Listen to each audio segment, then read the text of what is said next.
Well, hello and welcome. We are back for race 3 of the ZRL Season 2 21-22. I'm Kate Bates, joined by the one and only whiteboard warrior, Anna Russell. Anna, we're heading to New York City this week to the Park Perimeter Loop. It's not quite the same as what they'll challenge for the upcoming World Championships, but there's a few elements in there. What does the whiteboard say? Yeah, it's a tricky one. I watched the Premier League racing earlier today. We'll take a look at this course actually. It's you're right, it's parts similar to the World Championship course. They're not hitting those big KOM and QOMs, so it's really kind of a race of attrition, kind of a puncher's course, I would call it.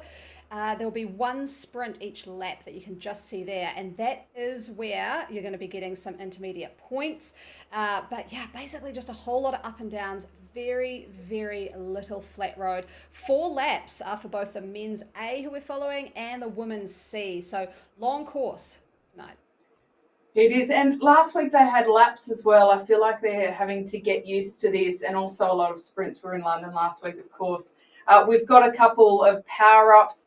Here we've got the anvil, the arrow, and the feather. Just quietly, I'm a little bit bummed the ghost isn't back. I love that one. It's fun for commentators because we can see when someone drops a ghost, even when you can't. So we have to be careful with what we say.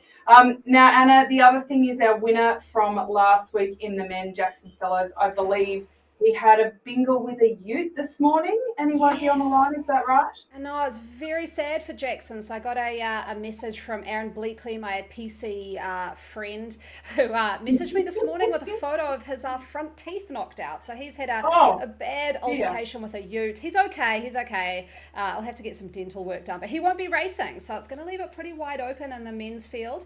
And we will, because the women are actually just about to get on course, we'll go down there and we'll kind of pull up the league standings as we're sort of showing the race. We can just see where things are at, but it will be the women's C that we've got going very shortly. Before we jump down, I do just want to touch quickly on a exciting recon ride that we have coming up next week. So this is Rave Con around Douce, France. I think that's how you pronounce it. And I will actually be on this for a bit of Q&A with the team. You can see their lovely kits just there. They've got some new kits in game. And they do a recon every week. So we've had Nathan has been on there, I think. Then you've also had the likes of Cy Bradley, a couple of the guys who are known in the YouTube streams. And yeah, so that is 12 p.m. Eastern, 5 p.m. GMT. If you're really eager as an Australian, that will be 4 in the morning for you, but 6 in the morning for the Kiwis. So could actually be okay. We're just waiting actually for those women's images to come in of the race, but why don't we have a look at some of these team standings from last week?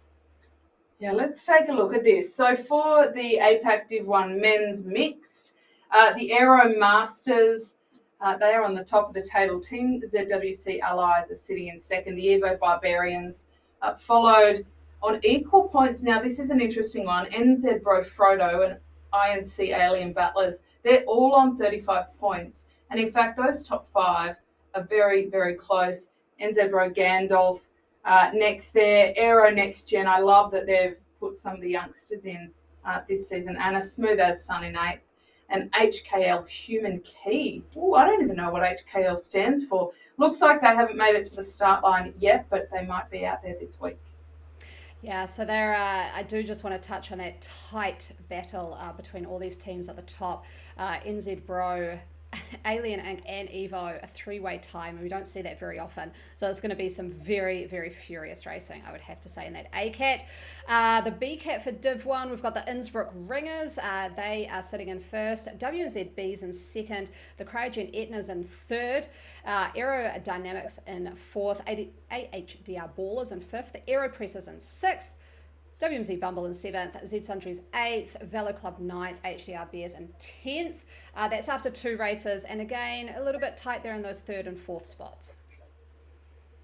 All right, let's take a look at the mixed men's C. The AHDR Commodores, they are quite a clear lead, actually. The Choppers sitting in second tied with Aero Bix, so that's a good podium race. Not too far back, the Chargers and Z Sun Real are both on 30 points. Tune Bike Works 1 in 6th, Z Sunleashed in 7th, Cryogen L Tide in 8th. Again, there's a very tight cluster going on from 4th all the way down to 10th. There, Evo Sun's in 9th and TBR 46 Tooth rounding out the top 10. That is a good competition as well. Looks like a few different battles going on there, and in week 3, that's impressive. Absolutely. And looking at the Ds here quickly is then we'll head over to the women. AHDR Dilligaffs in first, very close to the WMZ Dodgers in second. TZP Deltas in third, the Cyclo Killers in fourth, and the TZP Delta V2s sitting in fifth. So let's head down and look at some of the action. We've already got some riders in this women's C division coming off the back. Unfortunate for them. I do just want to highlight the Rave new kit. So I'll see if I can just get a close-up look at that. New kit in game. That's got to be one of my favourite days of the week. Yeah, that is very nice kit, actually. That's a little bit fancy. Can you get IRL? Ooh, good question. Fancy, I wonder. I'll be able to find out next week after I meet with this crew and do one of their recon rides. But they are very proud of this new kit, and I can see why. That looks absolutely rad. Really great. Watching Mazza there. Mazza from Raven Mad. We were talking about this before when sadly we were talking about Justin Fellows and his run-in with a ute, and we are glad that he's doing okay. But that just how Aussie or Kiwi ute was. And I think that Mazza is probably a Maryland or something. But Mazza is also a very Aussie way to put it, isn't it? I would say, for good old Mazza. So. Yeah, I'd say Mazza. I think you guys add Azza to everything. Mazza. Yeah, Mazza, like, Hazza. Dazza, Hazza. Absolutely. I've just actually seen that Nathan Guerra is sitting here in the broadcast commenting. I'm not sure if he's racing. He did say he might actually start getting up at 2 a.m. and racing in this. So we'll have to see if he's out there. That'll be unreal. Bit of chat already going on about the anvil power up. So we have talked about the feather and the aero that is in here. I think aero is going to win the day, unless you're sort of alone. Aero seems to be the best option, but yeah, the anvil, it's a tricky one. It lasts for 30 seconds. I think if you would have it last for a little bit shorter, you could use it on this course, but it is just so risky on this one. Sort of, if you drop it and then you hit a climb, you've got 50 kg added to your weight. Yeah, well, 50 kg, it's a lot. I do have a bit of a theory, and I haven't been able to test it out yet, but that if you, on a slight downstroke, were able to use it at the same time as launching an attack and use that momentum to really accelerate your speed, then it could work. But it would have to be timed so perfectly with the acceleration in order to work, and then you would actually roll up the other side with a lot of speed on top of it. Considering at the moment, this section where they are now, Anna, this is the perfect place to use it. But again, not just drop it, but drop it while at the same time out of the seat and sprinting, as hard as you can and getting up to that maximum speed. Or maybe like 3 seconds after you started accelerating. Maybe drop. Like I thought you were about to say they drop it like it's hot, which I was kind of like, that's exactly right. Drop it like it's hot. But the risky part is, I have actually heard a rumor that when you're even on a 0% terrain, you will be slowed down because of the fact it adds a bit of friction to your bike, so a bit of the CDA for the techies out there. So I think it's actually not that great on the flat either. We are seeing an attack off the front here, which is good to see. Looks like Tam there from Chuppa Chups. Mazza, who we're following here, she's chasing her down, but this is a great part to attack on the course. I saw a few attacks coming in the Prem divisions up this part. It's not really going to get away because you're so far away from the sprint and the start-finish banner, but it's enough to just put the hurt in the legs, and I think already you can see just how strung out that is. Riders just dropping off the back. Yeah, this is a deceptively hard course, isn't it? You don't have those really big climbs, but it is kind of rolly up and down, and all of those little accelerations bite the legs a bit. I'll notice though that the group has come back together significantly from when we first tuned in. So it is a little bit like an elastic band at the moment, which will hurt so much in the back end of it. We're expecting a bit of a longer race today, so it will go for about an hour across these divisions, which is significantly longer than some of the other weeks when it's only around the 40-minute mark. But look at these little pinches, Anna. When it heads up 10%, even if it is only for 20, 30 seconds, that takes a serious amount of anaerobic output to be able to get over that without it denting you too much. Look at that. That is. I just saw someone comment there, bunch up girls. It's like it's a group ride. I'm not sure they will, but look at that. This is so dangerous. They're hitting this downhill, and you can just see those people who dropped on the climb, they're gone. They're so far behind because when these guys picked up the speed, they were still in that 9 to 10% little pinch. And look at that. This pack has already gone down. I mean, we've got 48 in here. This has gone down, I'd say, to around 25 riders in this top part. So wow, very, very good work for these teams. It's a good mix here actually. You got about 3 Raven Mads or 4 Raven Mads and a few AHDR and then some Smile On. And then it looks like that could be perhaps the Herd team as well. So yeah, this is a good little mix of riders. I do want to make a note. Jenny Ravo, thank you. Oh, that's good that you're on Team Rave as well, that last name. You can buy the Rave kit in real life. Oh, that's very fancy. I like it. Bunch up and work together, says Kerry Kuma. Kerry's like the group cheerleader, and I love it. But I'm not sure too many people will be paying attention if they're not on her team. What we can see in the top right corner, and I love all of these graphics because you can actually just get lost watching one part of it in particular, is that there are a lot of riders not too far off the back. If they do continue this on again, off again, it will continue to come back together. And that changes the dynamic of certainly what the teams can do if there are more numbers there. So I think that the teams who would prefer a reduced number for a smaller bunch sprint, it's a good opportunity for them maybe in the next lap to know those pressure points and then perhaps push harder on it. I think people are doing exploratory attacks. I mean, it's kind of what we saw earlier, but sounds like a surgery that requires some kind of preparation, Anna. It does, exploratory attack. I do want to call that as well. We've got Kerry Gigante on camera at the moment, riding a cool 191 watts there for a while. She is Sarah Gigante's mother. So last season we followed Papa Gigante quite a bit. And great to see Mama Gigante out here racing as well. This is a whole family affair. It is, yes. Last season was the season of the Papa Gigante, and now Mama's getting on board, and I love that. Of course, Sarah's over in gallivanting around Europe, training with the Movistar team. So everybody's back here on the trainers trying to keep up. What I'm really interested with your comment around kind of the exploratory attacks, I think is spot on. When you do have these laps, even though you do a recon, the recon is only helpful in the context of how you feel. It won't tell you how others are going to feel on that section. So coming into it knowing how you handle each section, both individually and perhaps also with a bunch, if you have the opportunity to recon it in a bunch, is that in that first lap you can test how the other riders are perhaps going to handle it and then use the subsequent laps for that to play out.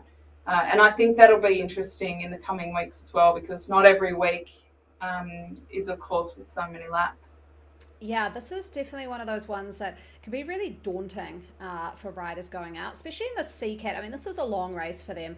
You know, you're looking at around that 39K mark. It's brutal, and it's like a course that just goes up, down, up, down, up, down. So on one side, I'm sort of like, it's good that they've shredded the group a little bit, but then on the other side, it's going to make the race even harder because you're not going to have that massive pack on the downhills to really help you out. We are just seeing a rider there as well. Just got off the back. That's not great. I don't know if that was a misplaced anvil. We are coming up to sprint number 1 as well. That's at around 7 kilometers. They're going to hit a little kick up. It's a really, really tricky sprint, this one. So you can see in the mini map on the top right, the green dot is the sprint. And you can just see it. It kicks up just before, at around that 7K mark, and then it drops down into a big downhill. You can't actually see the start of the sprint very clearly because it's right on the crest of the hill. I'll be interested to see what people drop here. I mean, I think feather, you're going to have to drop it and go full noise into the little kick and then use it momentum down, but it really seems like aero wins the day. I'll be interested to see in the C categories if they're going to drop anvils on there, because I think it could work with this pack size. And just a note, we are on board with the men's race as well. They're just a bit behind the women, so we will watch the women do the sprint, and then we'll cut over and have a look at the men doing it. Well, but you can actually get rid of a power up without using it, can't you? Mm-hmm. Yeah, you can. Trash can. Yeah, so for anybody thinking, oh, heavens, I need to get rid of the anvil so I can get a new one, you don't actually have to use it in order to get rid of it. I mean, I would encourage people to perhaps have a play around if they're feeling good and in a good position to do so, but otherwise I wouldn't. Now, they're coming up to the first sprint. A bit of a gap has opened up here for the 4 riders, not more than about a second at the moment, but Sophie and Corinne are the 2 leading the way very clearly from the Caramellos. Very much. That was beautifully done. That was awesome. I actually noticed, I was thinking, why has no one dropped power-ups? A reason for that is because there's no power-ups on the first lap. We are just going to have a quick look, jet over to the men because they have started their sprint. Let's see if we can get near the front of this group, because this group is massive. They haven't really managed to split it up. We're seeing mashed potato. Look at that. Evo, the magenta train coming through. ZWC Hitoshi, Talbot there. Looks like Talbot is going to come over. He's from Alien Inc. Looking very good. Talbot there. Looks like he just took it over Hitachi with mashed potato in third. That was a great little sprint there from the men. We'll carry this through and keep following these guys, because I think this will have, yes, look how far that has strung out. Oof. Yeah, I mean, I think that's a bit brutal, these early sprints. And we saw Monsieur Mashed Potato go over the 1,000 watts there, you know, for that first sprint opening up. So that's pretty impressive, and it's going to do a little bit of damage. They are all rolling back together, though. It would be a very difficult course to actually forge off the front without a really, really concerted effort. Probably the best opportunity, Anna, would be, you know, over the top of any of those sprints when people are starting to slow down. But we're like a broken record. We say that every week. Attack over the top of the sprint. And they're all like, yeah. But where do we get the energy to do that? They're like, nice idea. So I appreciate that. We're just, I've seen some of the segment points coming in as well, so we'll get those up as soon as we can. But yeah, you're right. So I always think of that strategy because we've talked about it before, and I think, okay, attack over the sprint. The problem with these races is because there's so many points at the sprints, everyone is sprinting. So basically, whether you want to be a sprinter or not, you're going to have to be, because then you've got to just stay with the group. Otherwise, you're going to get jettisoned off the back, like we've seen so many riders here. And it's almost impossible. And I think that's why we don't see many counterattacks. No, I think you're right. It is a bit of a difference than perhaps, you know, in some of the IRL racing where people are just going for a points jersey and then they sprint and they absolutely sit up because it's not about anything bigger than that. Let's take a quick look at the segment points so far. John Talbot, we talked about him a lot last week and how good his power profiles are. Richard Law sitting in second there, Budden in third, Tristan Dimmick in fourth. He was pretty impressive last week. In fact, we were talking about how well Aero have kind of reformed with one team up in Premier League, and they've just kind of jumped right back in the hot seat there. Ageno in fifth, and there's Brad Pitt sitting in sixth, Anna. So I'm happy. Oh, that's He's nice. back out on course.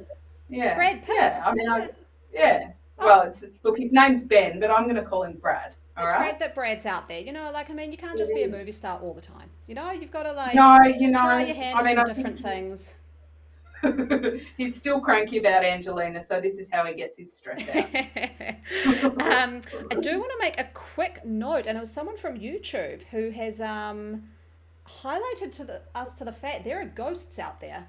So it looks as though there may have been a power-up issue and the anvils have been replaced by ghosts. Now, this changes everything. That changes everything. Because the anvil, in my mind, was almost useless and you would not have really used it in any attack scenario. The ghost, now we're just talking about how awesome that is for commentators. The ghost could be it.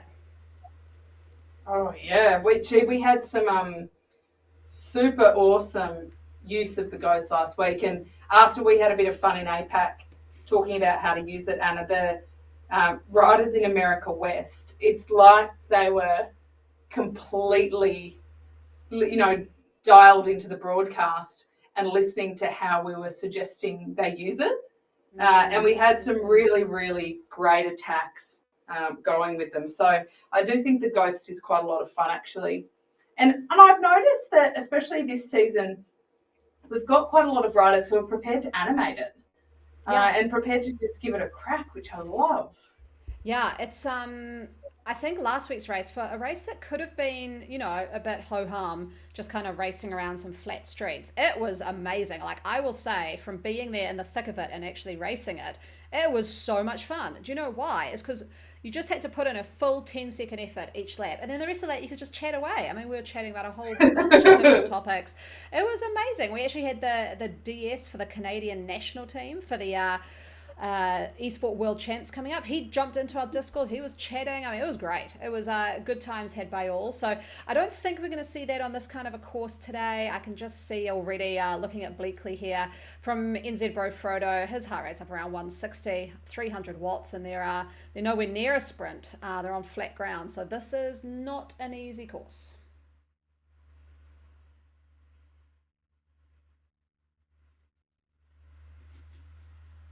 Oh, just lost your sound there, Kate.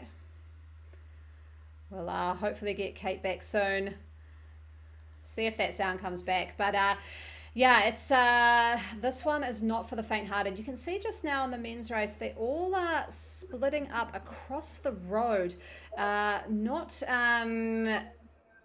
quite sure where the pace has gone. There's a lot of chit-chat going on. So obviously they've got enough time to right on the screen. Enough energy too, right? You're back. Here, I'm back. I'm back. Yeah, there's a lot of chat going on. It's a little bit of a chat I don't like to see in racing. It's a lot of throwing a bit of shade, which I don't like to see. Ooh. So actually, in a little protest to that kind of chat in game, I am going to cut over to the women's race. Far more friendly, trying to keep all the groups together. And we've got the segment points coming up as well for the women's CCAT here. And Kay, why don't you talk us through a few of those races?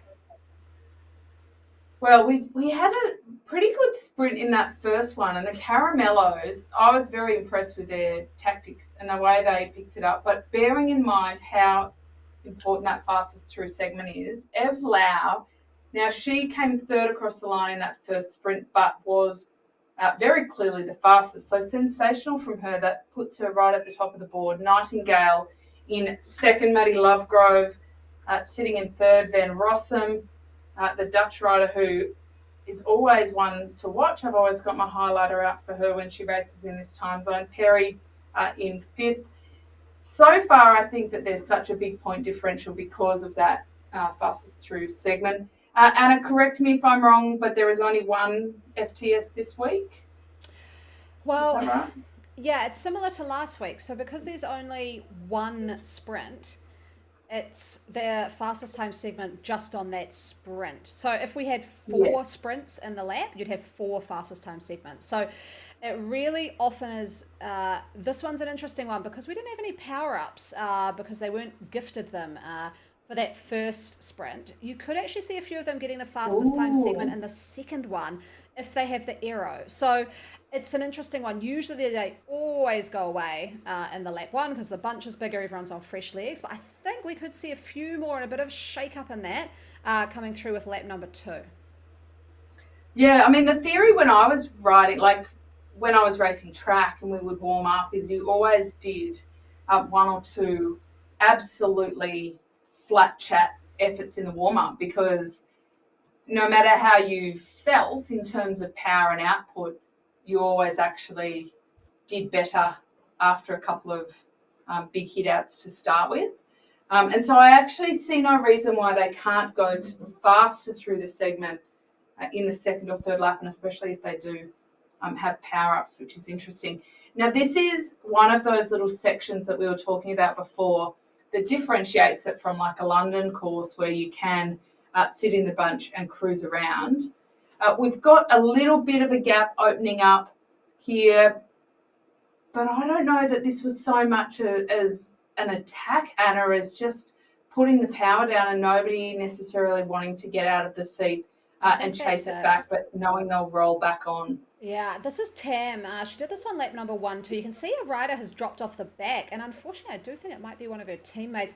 I think this is what you'd call someone who just likes to ride their own rhythm up a climb, and that happens. We've got someone on our team who does that.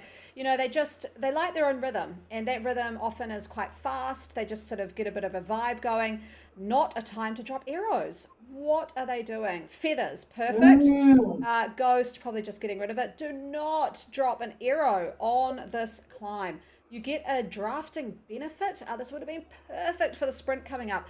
Going up a climb at 9%, there's just not much of a draft you're getting anyway. So that's not ideal. Tam here as well, who went off very early, is getting dropped off the back. Unfortunate. She should have just a bit of a tip, maybe sort of paced her effort a little bit better. She's got her teammate Tanya from Chopper Chops coming on. She could have actually dropped back to help her teammate. Let's see if that's the case, because that would be, I will give her Rider of the Day right now if she has dropped back to pull her teammate up. I reckon that's what she's done. Yeah, I think so too. Look at that. I think that's what she's done. I think they will. I think if they can work together, the back of the bunch is just there. I must be hungry or something, Anna, because every time I see Tam and Chopper Chops, I think Tim Tam and Chopper Chops. Again, how very Australian of me. I just bought some Tim Tams, literally. Just before the broadcast, I went and bought some double choc-coated Tim Tams. Well, for the Americans in this mob, they might be wondering what on earth we're talking about. I guarantee you they're very good. I do think they will get back on, and that was a sensational effort. But I suppose the conversation they have to have, Anna, with their director, now Tam's just got to be cautious here that Tanya's still on her wheel, was Tanya jettisoned because of Tam's effort at the front? So is this just a huge waste of energy? Yeah. Without trying to throw any shade, I'm not. But I feel like they could be a little bit more efficient, certainly with Tam's clearly very good legs today. Yes, I think Tam could be used next time to more sort of stick with Tanya and get her up there as opposed to push off the front. But I'm still going to give her, I know it's early, we're 14K in, next sprint coming up at around 17K. I think I'm going to give her Rider of the Day award still. Just, that's phenomenal. If they can get back on, that'd be great. They're around a nice little group here. They could get back on in the sprint. So they've dropped 2 Rave riders here. You got 3 AHDRL. This is a good group. I think they could get back on, especially in the C category. That front group, you can see just from that angle, they've spread out across the road.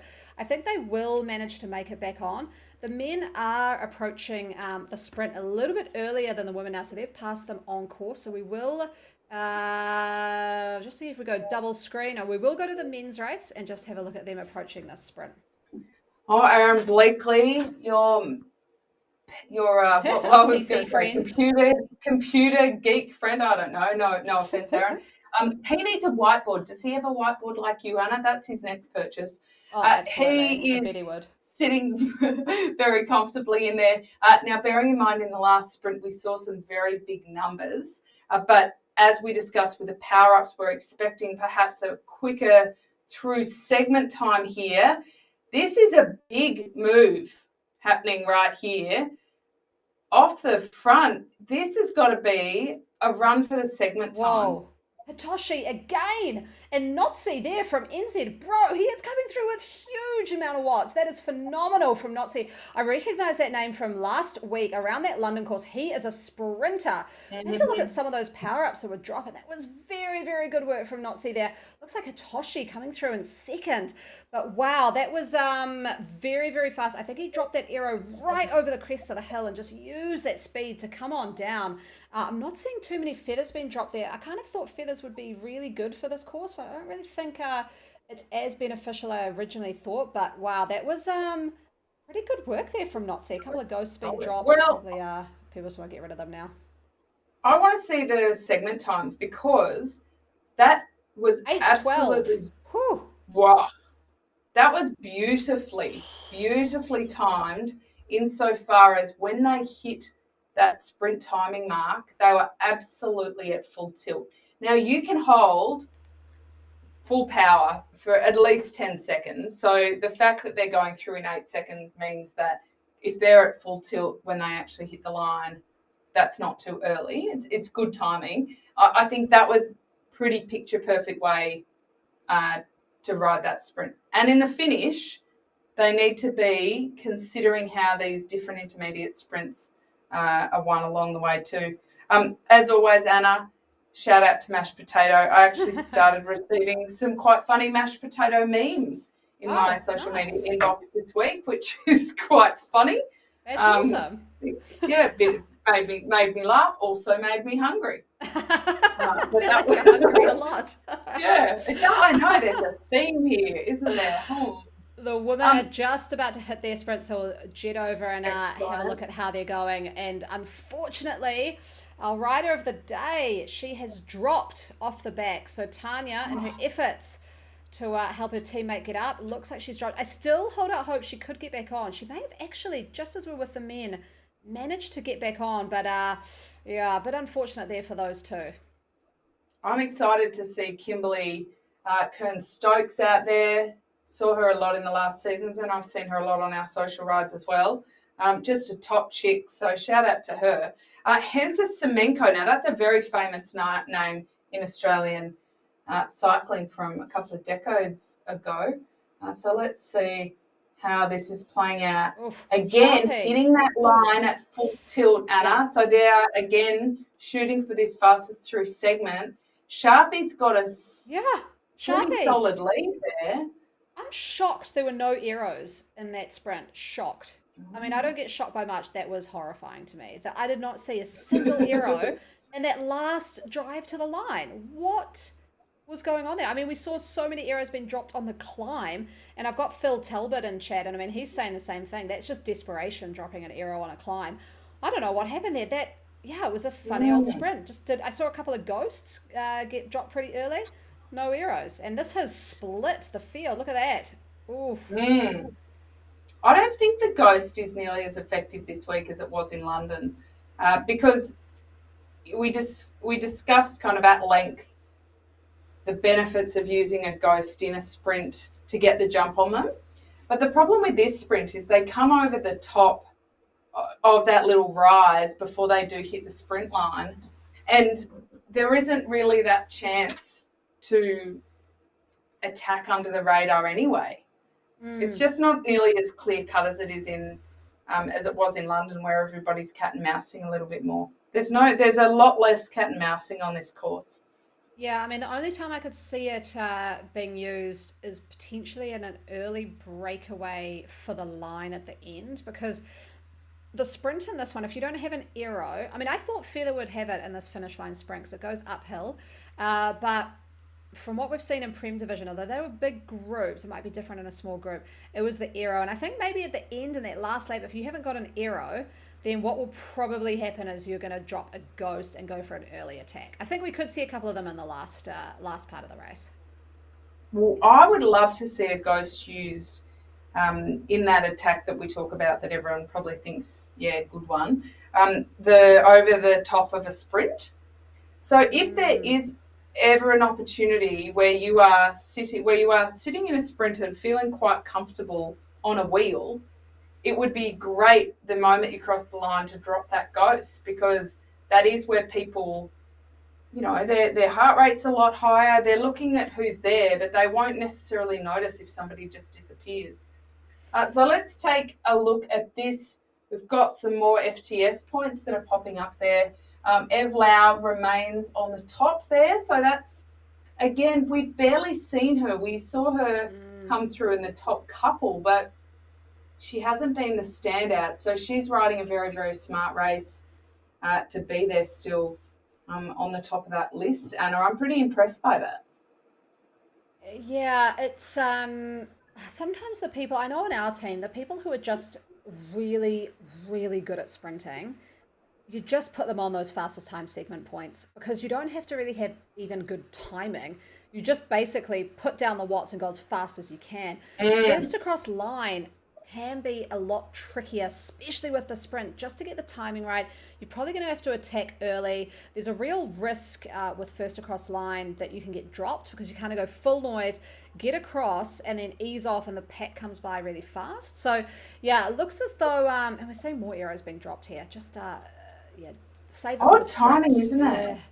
Yeah. Um, but yeah, it's pretty impressive though that she's managed to get so many FTS points. And look how far ahead she is, 46 points. Next person, Mm. 24. I mean, yeah, that's pretty phenomenal from her. I will just put both races up on screen just because we have the women's happening on the right hand side, the men's are on the left. We'll go to the men's soon. They're about to hit, the next sprint is around 26.7k, so we've got about 5k to go. They're kind of in that part of the course where they don't ease off per se, but there's a high risk of attacks, so the pack speed is down, but that's when I think people will attack. Yeah, the men's have been pretty conservative. It's actually easy to look at the speed and think it's not conservative at all. But we do still have a reasonably big pack, even though we've had quite a few drop off the back.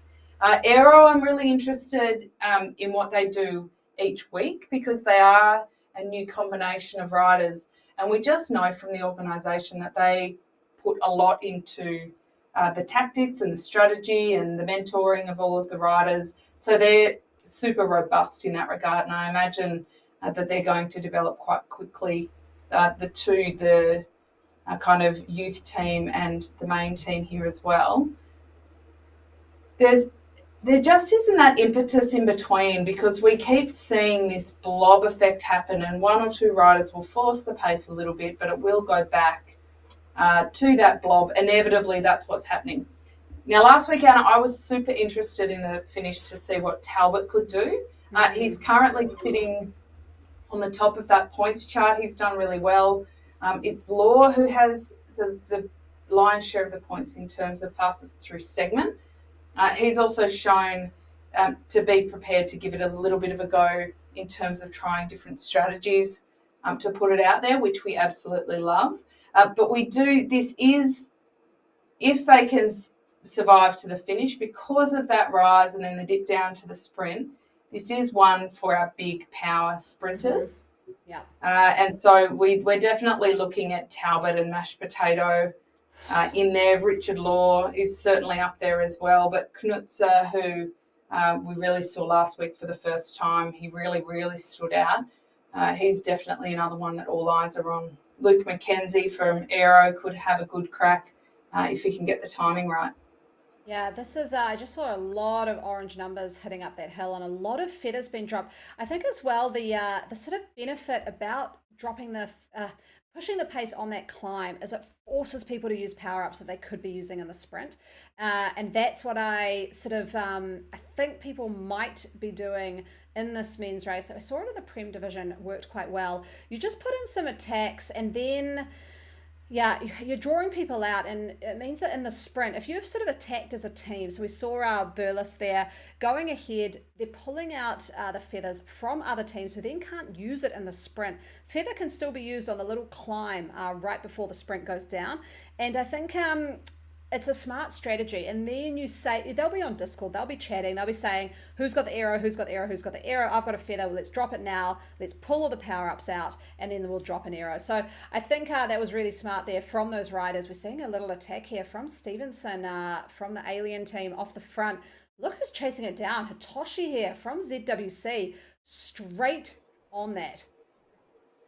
Yeah, Hitoshi, that's an interesting chase considering what he did in the last sprint, how impressive he was. But if he's feeling so good today that he can just jump across without burning too many matches, then that is a very, very handy way to race. And I know a lot of races, when they're on an on day, so to speak, it's actually not too much energy goes into just ducking across to a break as opposed to then having to do something quite big afterwards. But Hitoshi needs to make sure he sits nice and tight on that wheel to get comfortable. Interestingly, it's Law who is on the front from Inc.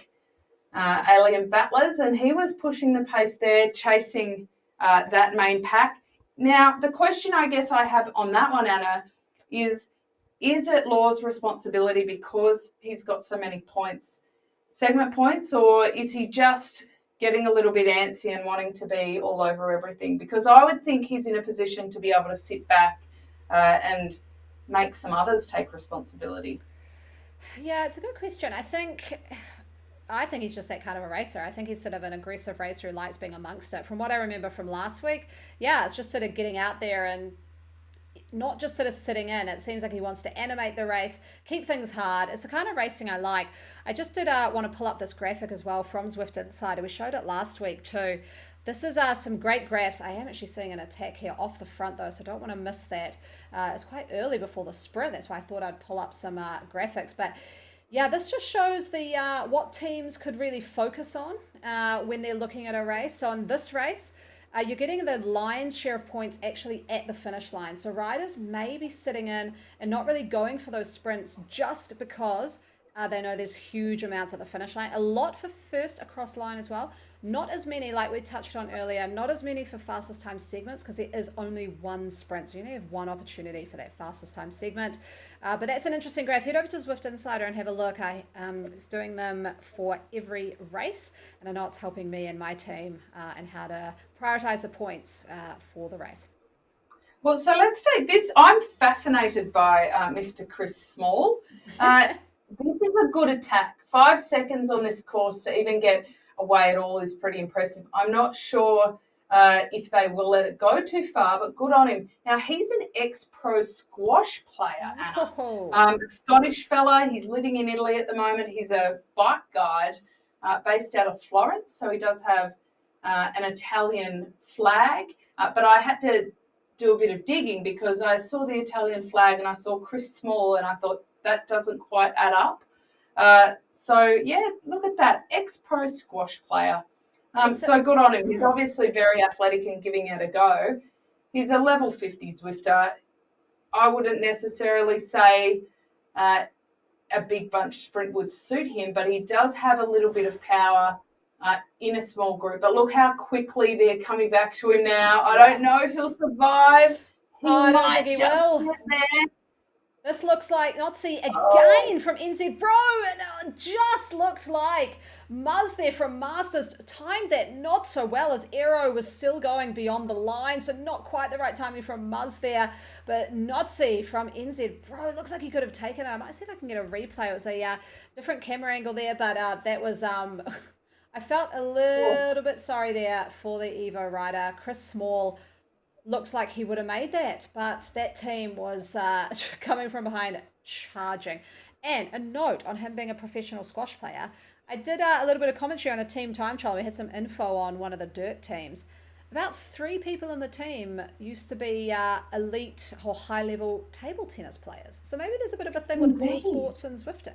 Well, I think that to do something like, squash, table tennis, any of those things that are actually quite high intensity but in repetitive little buckets is physiologically quite compatible with something like Zwifting, where you get a break between those efforts and there's just these pockets of intensity.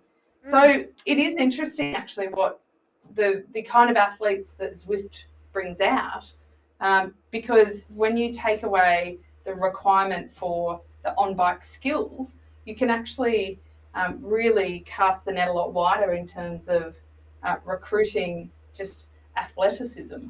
Oh, exactly. It's it's a very wide net, I've got to say. Squash, table tennis. Not sure if there's any different kind of random sports out there that have come into the Zwift world, but I'd like to know if anyone in chat knows.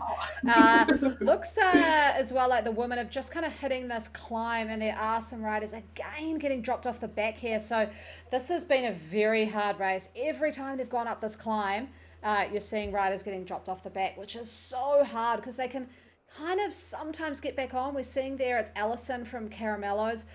Just not, she might make it on, but how hard is she had to work to get back onto this group? And Zoe from Chupa Chups just behind her. This is a tough part of the course, and at this point in the race as well, 40 minutes in, 2/3 of the way through at least, they do start to, little gaps open up because people just start to run out of energy a little bit. And if you dig into Zwift Power, that's where you can kind of take a look at what their estimated finish time is. They're looking at going for around 1 hour and 5 minutes, so they've still got about 25 minutes left to go. I think even mentally, Anna, when you get within the final 15 minutes or so, you feel like you can hang on. But 25 minutes seems like quite a significant way to go yet. So we are kind of in that danger patch where a lot of the riders are fighting a mental battle as well as the physical one. Yeah, I'm just sort of looking at team numbers here too. I think we do have 2 AHDRL teams. Just saying that, like, what will motivate you is having teammates around you, because you'll be like, okay, you'll be chatting on Discord. Come on, guys, let's go, let's stay together. We are seeing a bit of a dig off the front here from one of the AHDRL riders. But yeah, it's really hard at this point. I mean, the riders who are yo-yoing off the back must just be absolutely suffering. Look at this, 172 heart rate, 65 RPM. I mean, they are really pushing up these parts of the course. Looks like we've got 2 Raven Mad riders still in this group. A couple of teams at AHDRL. We've got some of the TBR Smile on, and it looks like just maybe 1 herd rider. I think I've got her there. Oh no, there's about 3 actually. They look a lot like the TBR riders from the top. So the herd of woolies or woolies? Woolies? That's what we're talking about last week. Woolies. They're there. Those woolies are there. And the caramellos. They're small animals. Unfortunately for Rave, they've got this sweet new kit, but there's only 2 of them, so that's not great for them. So they're the minority here. Good news is though, they don't really have to work as much as the others. They can kind of sort of relax in the pack a bit more. I'd be leaving this up to AHDRL, the Purple Train, the Purple Armada, so many of them. They should be doing some work off the front. And that's a really good point you make, Anna, is that it's easy to look at this and say, oh my gosh, only 2 Rave riders. Like, that's not a good position to be in. But if you flip that as you just did, they don't have to do anything. When there's so many from the other teams, they can legitimately sit back and let it unfold a little bit without being too noticed. That's not always the worst position to be in this kind of race. So I do hope that the 2 Rave ladies sit back and take the most of that. Kez and Mazza, there's a theme there. We touched on it at the top, but it's a very clear one. Now, this is interesting again because as they duck up, this is that hard part. Once again, Hensa Semenko is pushing off the front. She did this last lap. It made a bit of an impact. She did come back, but this is too early, I think. That arrow was dropped phenomenally early. I would be dropping it now, like just maybe at the top of the hill, coming into this downhill pit where you'd be going so fast. That's why there were no arrows being dropped before. Everyone dropped them so look at that one, and then a bit too late. So I think maybe just the timing here isn't quite on for this group. We've seen Semenko there take that sprint out almost easily with just some poorly timed power-ups happening behind. I think what's happening is one person's dropping it and everyone thinks, oh my gosh, I've got to drop mine. So they all drop them too early. But look at that strung out group. This is not good for those riders at the back. This is coming into the final lap, and wow, that's tough work there. Well, and that's a bit of an expensive sprint for Hensa Semenko because she's now been distanced.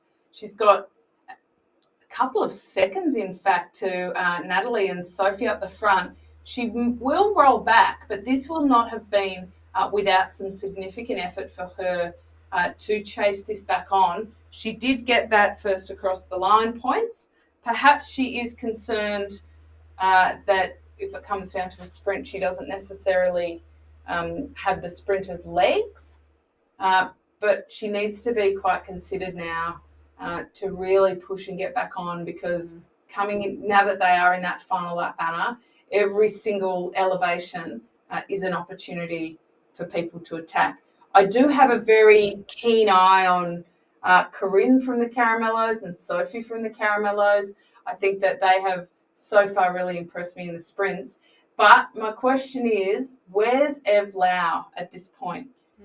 Because she has proven to have the legs, but she may have just been distanced. She could have been that sacrificial lamb for those early sprints. I am going to cut over to the men because, wow, we have had an early attack here from Stevenson's. And this was, this happened quite a ways away. He's on the climb. You can see the pack just behind him, kind of let him hang, but he got up to about 10 to 12 seconds, now down to 7.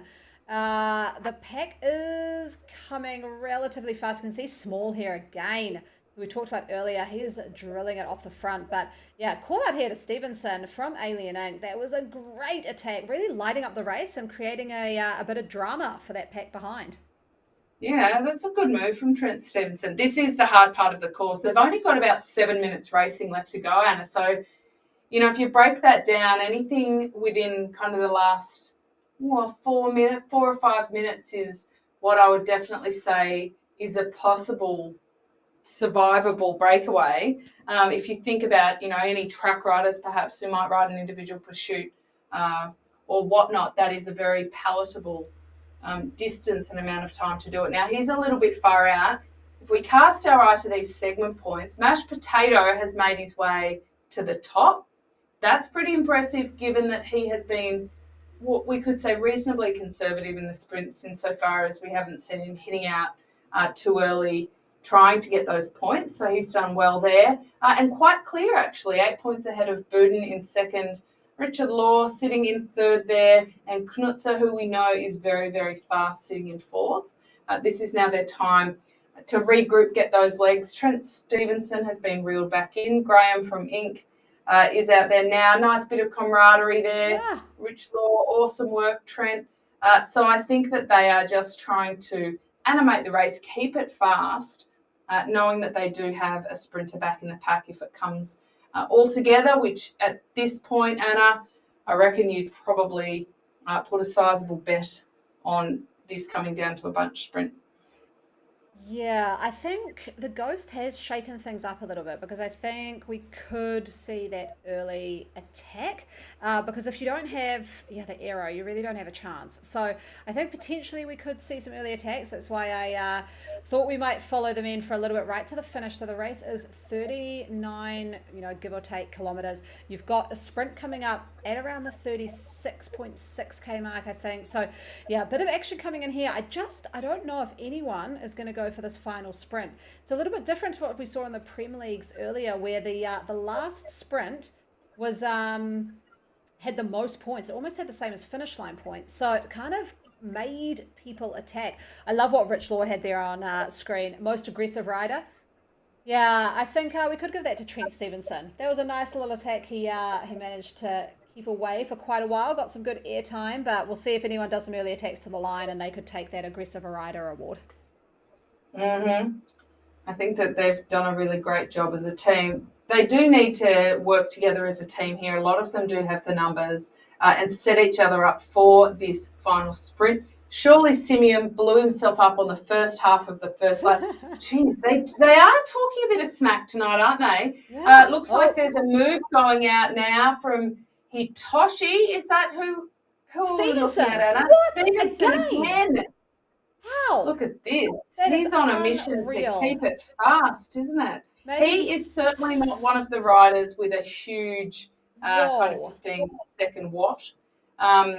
So for him to continue at this is very impressive from him. Maybe he heard us saying that he hadn't quite done enough to get the most aggressive rider, so he thought, I'll show you, I'm going to head off the front again. This is already, this is quite what you would need to do if this is going to work, in my opinion. You need to get some of his teammates on the front of the pack slowing it down. because at the moment you've got a pack still of, give or take 15 riders. They're going to move faster than he is going as a solo rider. You can see there they just come a lot quicker. Yes, this guy is a legend. He sure is, Knight. He's a stone cold legend. Yes, except Anna, we've got 3 minutes left in the race. So fellas, get your hands on your handlebars. Get into that sprinting gear. Come on now. Yeah. It's a great move from Stevenson. I can't help but think that in terms of Inc, he's just setting them up to make sure that his Inc teammates can sit comfortably in that lead-in. We know there is a little bit of a lump as they come over into that finish before they do kind of zoom down toward that sprint line. But Trent Stevenson, they're kind of hanging him out a little bit there, aren't they? They're just keeping him at a couple of seconds. And I think as soon as they really put the accelerator on, he will come back very quickly, as we saw in the intermediate sprint when Small was off the front. Yeah, I mean, look at this. It looks like they're still motivated to sprint. Look at this. Croft's coming very quick with those orange numbers. I think Trent hoped that people wouldn't sprint this because it was so close to the end. And I think he just wanted to take it. Look at that. Rich there coming through. Absolute. And teammate coming right behind Cato there. ZWC allies. Phenomenal. Looks like Rich is going to get taken over the line. But that is Cato taking that out. It looks like the Evo rider, Chris Small, just managed to pit Monrich there from ZWC. But yeah, I think Stevenson, he sort of, he had a plan. I think he didn't think people would go for the sprint and that they would sit in a little bit for that last one, saving themselves for the end. But it doesn't look like that's happened. And Muzz here from Aero Masters looked like he'd done a little attack over the top. Right on him is John Story. John Story has attacked over the sprint. What we were talking about before, this is a double Olympic rower. This guy with, he's going to hear from me later, this guy with no socks on. John, what are you doing? You're killing me. Oh, heavens. Oh, dear. Oh, this is his Story. style. We were such fans. That was a very good move. That was a very dangerous move. We haven't talked about Monrich much this season. We've seen from previous seasons he's so dangerous in the right moment when he's on some form. So it's good to see him poking his head out of the pack. Story is, without a doubt, one of those people that I would have in my mind as you never let him leave the island because he's just so capable with his other sporting background. That being said, that kind of move, Anna, that we have referenced it so many times tonight as like the move that everybody says, yeah, good luck with that. If you pull that off, it's often not a case of people letting him go. It's a case of they're already in the red zone and they're not really able to respond to it in the moment. And that is the beauty of such an attack. They do have a good little breakaway going here with Muzz and Talbot. But that's interesting, Anna, because Talbot, he's probably second on my list behind Mashed Potato in terms of favourites for a flat-out sprint. So Story and Mars are going to have to watch this carefully. This group behind's getting nervous. You're seeing orange numbers dropping from the group at the back because they've realised with 3 riders up here, they can stay away. They're pushing very high watts here and they're almost taking turns. They're not from the same team, but they are definitely taking turns on the front. We've got not long until the end of this race, 39.2 kilometres. This is coming up very quickly. And Talbot, he has dropped the ghost and he is gone. He has ghosted them. Muzz, he picked it. He is on him. So close, but John's Story unfortunately has dropped back to the pack. That is all his matches gone. This looks like it could be Talbot coming through for the, who's that? Whoa, Law there coming through for the huge win, and that was massive. Wow. And it looks like Bleakley from NZ Bro just took Talbot on the line. We'll see a replay there. Wow, Law came through unbelievably quick on that one. Oh my gosh, I really looked and thought that Talbot was just in the absolute plum position there. Look at how far and how fast Law flies in that final sprint. Now, Story, when he attacked here, which is what we're looking at, over the top of that intermediate sprint, he took Talbot and Muzz with him. It was a brilliant and beautifully timed move. It wasn't necessarily to be, but not because these guys didn't give it an absolute red hot crack. Just look at those powers in the top left-hand corner, and the heart rates and the cadence is very rower-esque. To have such a high power in those kind of lower cadence ranges of around the 70, that shows a whole lot of leg strength there. When it came down to this sprint, Anna, we knew that the pack would be hot on their heels, but gee, it unfolded a bit differently than we thought, because when Talbot went, Story got dropped, and Talbot looked really good for the win. Yeah, I looked and thought this finish line is basically there. He's got this. So Talbot, you can just see in there, dropped the ghost. He put in some extra power. He was marked very closely by Muzz there from Aeromaster. So good job, Muzz. He picked up that ghost. John Story kind of died a little bit in the last stages of the race. And then keep your eye on Law there. He's sitting in about sort of 8th position. I thought, yeah, he's got it. And then look at this. Unreal power there, up to 12.5, right across the top of that climb. Bleakley looks like he just may have made it. It was very, very close between Bleakley and Talbot there, but wow, what a men's race.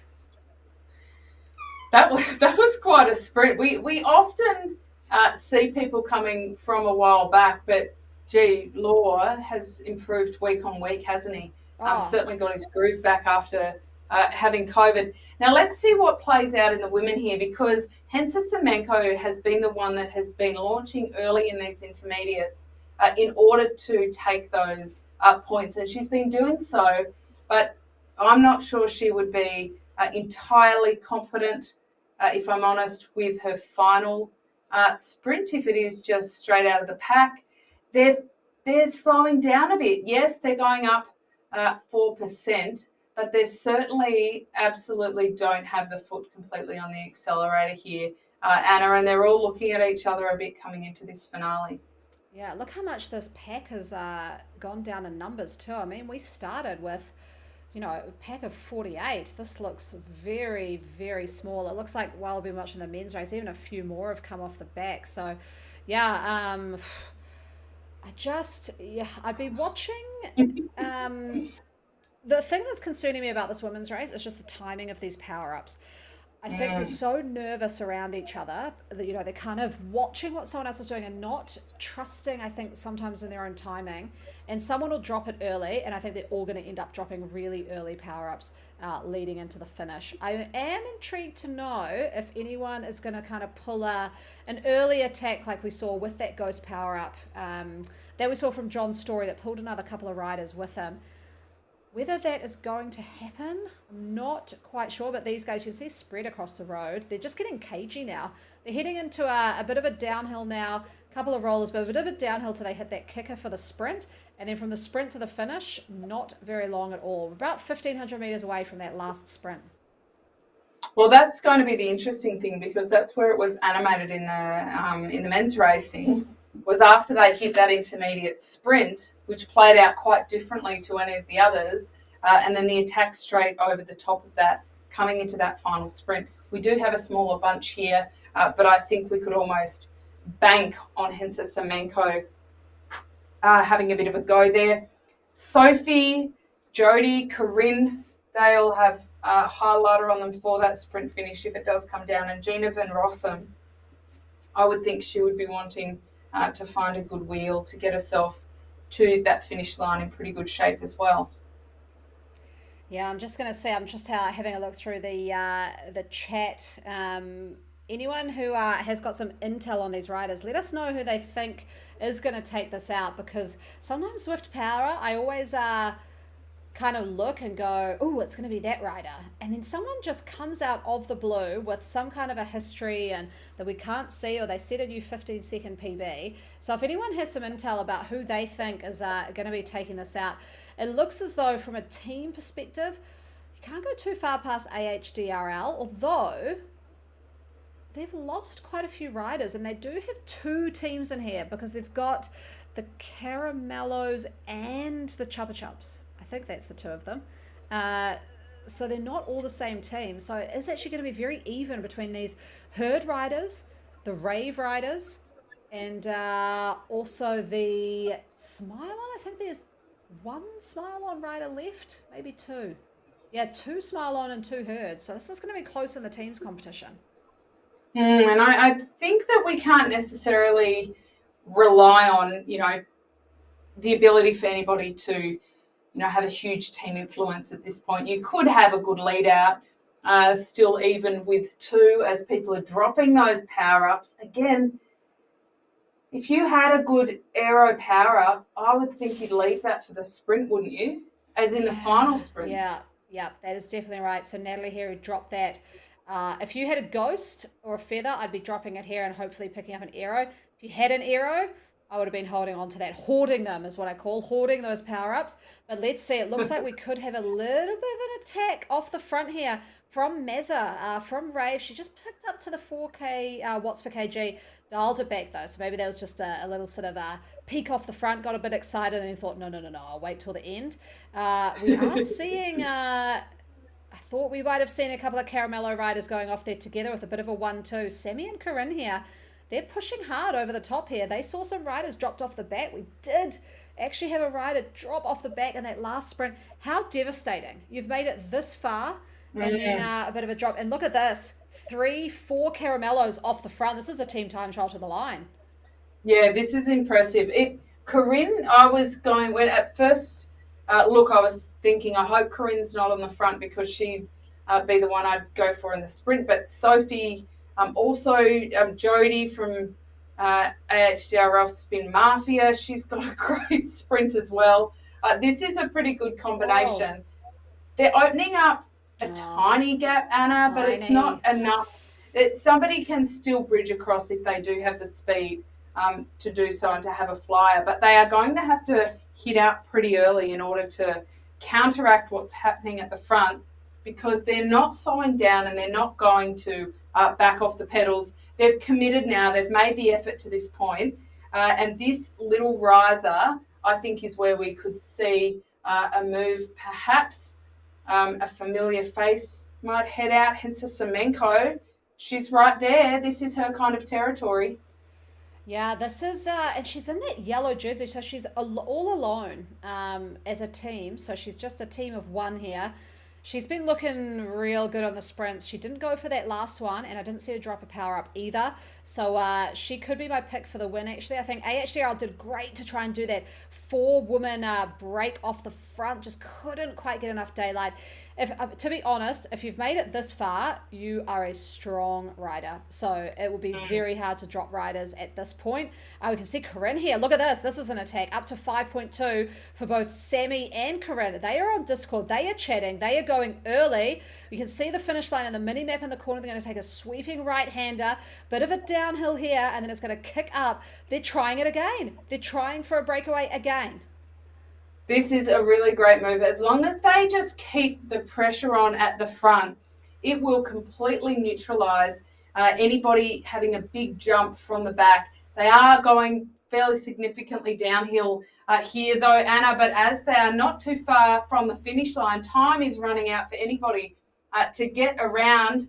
But Van Rossum, here she comes, Anna. She's coming from the back.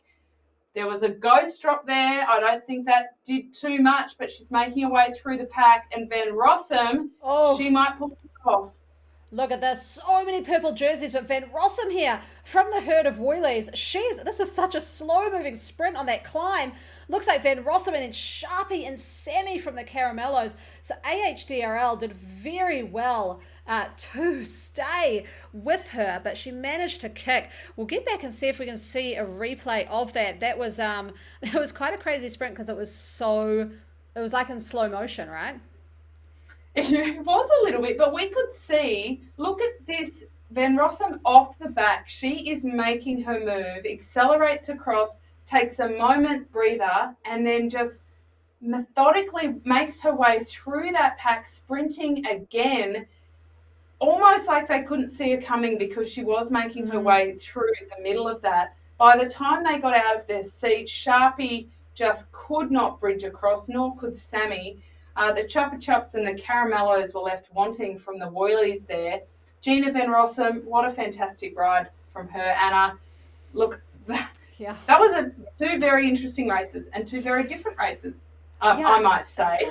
But the big one for me was that final sprint, so close to the finish line, and the different ways that played out. Yeah, the sprints, this is getting me, it's kind of blowing my mind a bit because it's not, I think so much depends on your pack size. I mean, we saw in the Premier League that Aero was king because the packs were big and the momentum was huge. I'm using my hands a lot, sorry, it's when I get excited. But it's sort of, that one, the C women, it had broken down with those AHDRL attacks off the front where they're kind of pulling and stringing everything out. It just changed everything up so much. And I think we saw as well the impact of the surprise ghost power up, which people, and this is why you're on Discord, because what it did is it meant people had to kind of strategize on the fly. They probably had strategies involving the anvil. Now they had to look at the ghost and go, well, we've got to use this. And they used it, like I thought, for some sort of early breakaways. We saw that with John, Story, and the men didn't really work out. We saw it in the women, the AHDRL crew go out with some ghosts. But still, Aero kind of won the day and some odd sprints there at the end. It did, and I actually like the idea of the moment in Game Anna where they figured out there was no anvil and there was a ghost and there was somebody typing furiously behind the scenes trying to let everybody know that there's a new plan. The whiteboard was getting erased at the speed of light. We'll get some results. We do have some results. And we've got some results. Well, let's take a look at those. Well, they may not have the C's and D's finishing yet. We'll see, just because it has been a long race. But we'll head over. We've definitely got the men's A's coming through. So we'll take a look at those. Alrighty, let's take a look at that. I want to see where Mashed Potato ended up after Richard Law did that massive flyer. And efficient too, 3.9 watts per kg. So that was a great ride from him. Aaron Bleakley, other whiteboard nerd of yours, Anna from NZ Bro Frodo. Now he came in second. That was a good ride from him. John Talbot, so close, John Talbot from Ink Alien Battlers. Trent Burles from Evo Barbarians in fourth. Hendrik Knutzer in fifth. Now he was pretty impressive in some of those intermediates. Perhaps a bit tired by the end. Same goes with Murray Buden from the Aero Masters. Yuki Tanaka from Team ZWC Allies in seventh. Danny's Camille from NZ Bro Gandalf in eighth. Mashed Potato, there he is in the top 10. Good job. Very consistent, isn't he, for the Barbarians? His teammate Chris Small, the squash player, he is rounding out that top 10. So a bit of a differential in watts per kg between Chris Small in 10th and Richard Law in first. So there's a few different ways you can perform on a course like this. Yeah, just trying to see if we can get the other results up, but it looks as though the B's aren't really coming up. So just the A's there coming through, but head over to WTRL.racing to see those results. We will have a look at the women's results, as it looks like they have come through. So they've actually had a lot of a faster race than originally anticipated. So good job for the women. We'll head over and we'll have a look at, they don't have an ACAT. We'll see if we can go straight to the B category for the woman. All right, let's take a look. Gina Miller taking the win this week ahead of Melissa Fung. She's our pocket rocket from last week. Anna, great to see her doing well again. Gartland coming in. Sorry, that is my fault, Kate. We're looking at segment points there for the B1. Oh, we are too. End results, so we actually have what we want to see. So here we go. Alrighty, I got a bit excited there. Well, look at that, Melissa Fung, our winner from last week, our pocket rocket. She is back. Great to see her doing so well. Natasha Williams coming in second.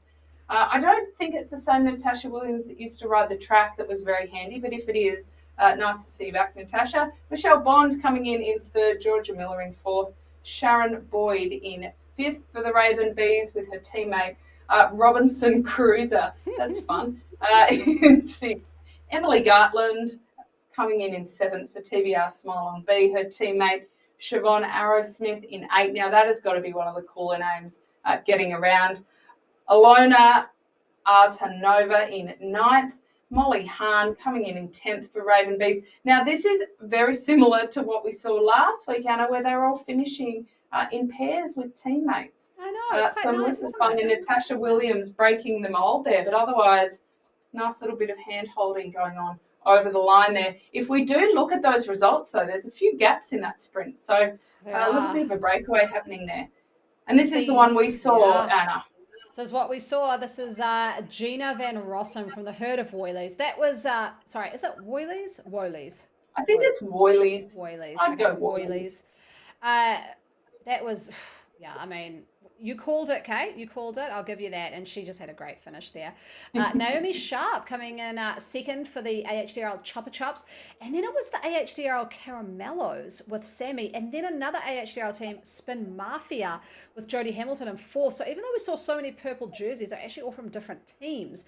Another Caramellos rider, Corinne Doolin in fifth. Kerry Humphreys in sixth. Rose Wetha Hensemenko, who we talked about quite a lot. She was on her own, unfortunately, from the Tune Bikeworks, Chicks and Nicks. She was in seventh. Sophie Nightingale in eighth. Terry Reeves in ninth from the Caramellos. And rounding out was Victoria Horwath, 10th for the herd of Woylies. So the Ds might still be out there. It is a long course. They're all doing 4 laps tonight. So head over to WTRL.racing to see all the league standings and how those individual results went for the D Cats, which unfortunately, that is a long race for them. And they'll be out there for a few more minutes yet.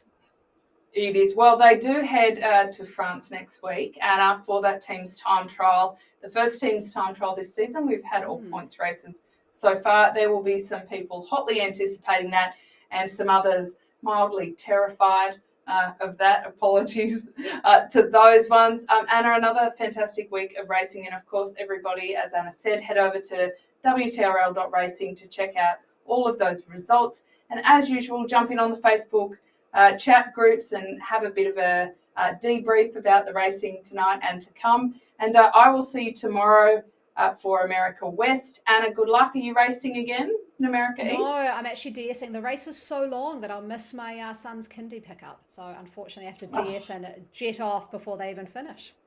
That is like real life struggles and balancing act there, Anna. Thank you, everybody, for joining us this week, and we will see you same time, same place next week.